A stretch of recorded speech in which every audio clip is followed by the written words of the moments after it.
Hi everyone, and welcome back to day 2 of Take 5. This week we're looking at the book of 1 Chronicles, and we've arrived at chapter 21. Jumped a few chapters there, haven't we?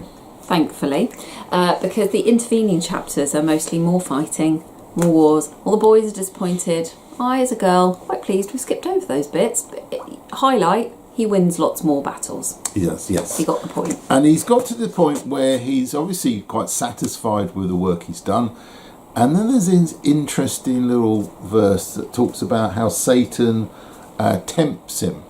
I don't know if you get to the end of a successful day and start to feel like, oh, I can relax now, I can do it, I can do this, I've got this.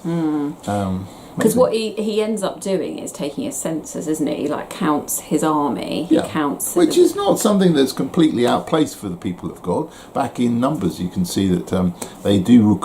God orders them to take some sort of account of the people, but He hasn't ordered it this time. It's not God who's wanting a census; it's David. David is counting his army.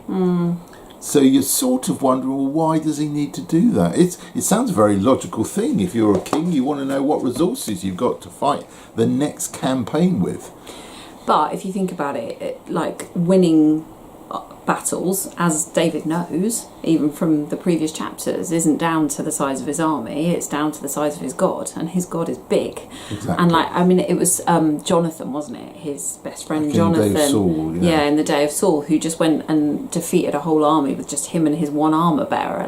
It was never about the size of the army. So the fact that David at this point is tempted to go and count his army size tells you that he's looking at himself a bit more than his God. But do you know what terrifies me about this for me is that I know how easy it is for me to go from a place of utter dependence on God and really knowing that what the victory that I've known is from Him, to within the next 24 hours somehow taking credit for stuff that's happening. And it's so easy to do, isn't it? Anyway, God is displeased. He is. He basically gives David a choice. As a leader of the nation, it's not just him that gets to suffer. When you're a leader, when you're a parent, or if you're leading in your work situation, the choices you make can have a consequence on everybody around you.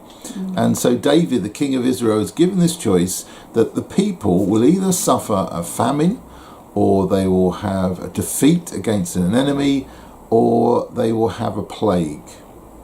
That's huge consequences, though. Is it 70,000 that die? Yes. So David actually goes for the plague because he doesn't want to have God's name dishonoured by losing in battle. But massive consequences. 70,000, that's a lot, isn't it? Although David does get a chance to plead for the people, and God sees his request for mercy and halts the whole thing before Jerusalem is decimated by it all. But that does leave David with a job to do. He's got to try and reconnect with God, to try and, say sorry. And so he's told to go and build an altar and to sacrifice to God. Because we know there's a price to forgiveness, isn't there? We know now that Jesus has paid the ultimate price for us. But in those days, it was sacrifice on an altar. It was a lamb taken to that, or a ram in this case, was it? No, I can't remember. No, a bull. A bull. It was offered. Actually, the owner was a very loyal subject of David, and he said, no, it's his threshing floor, basically, where he beat out his crop and got the seeds out of it. But he said, no, you can have the land. It's all yours. In fact, here, take my bulls and take my all my equipment, and you can burn it on the altar, and it's all yours. It's all yours. David turns that down, though, doesn't he? Yeah. It's just not costly enough. And I think that David knows that actually worship and forgiveness, there's a price to be paid, and something that doesn't cost him anything isn't going to have the value. That's not a sacrifice, is it? It's someone else's sacrifice. You know how it is when you put something, sidebar, you put something on Facebook Marketplace. If you put it on for free, oh my word, people mess you around. They say, oh yeah, I'm coming for it, and then they never turn up. Yeah, People don't value something that doesn't have a price on it, do they? And I think It's the same when we come to worship or when we come to serve God, or in anything we do for God. There is an element in which, if it's not costly to us, if it isn't kind of a sacrifice, then how worthwhile is it? I think sometimes our praise and our worship has to cost us a bit. If we're too comfortable in it, then I'm not sure that it has so much value or worth. And I think David, being a man who's got a heart for God, always wants to give God his due. Yeah.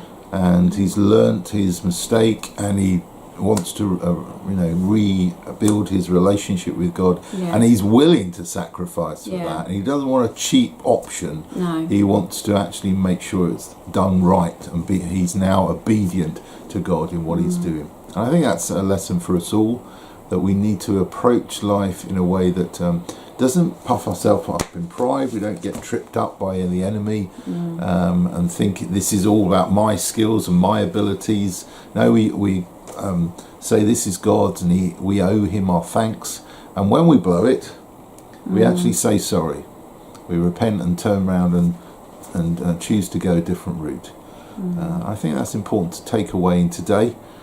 To help us to think through, there's anything that we know that we've done that would displease God, then say sorry and go a different route and give God the glory in all that you do this day. God bless, and we'll see you tomorrow.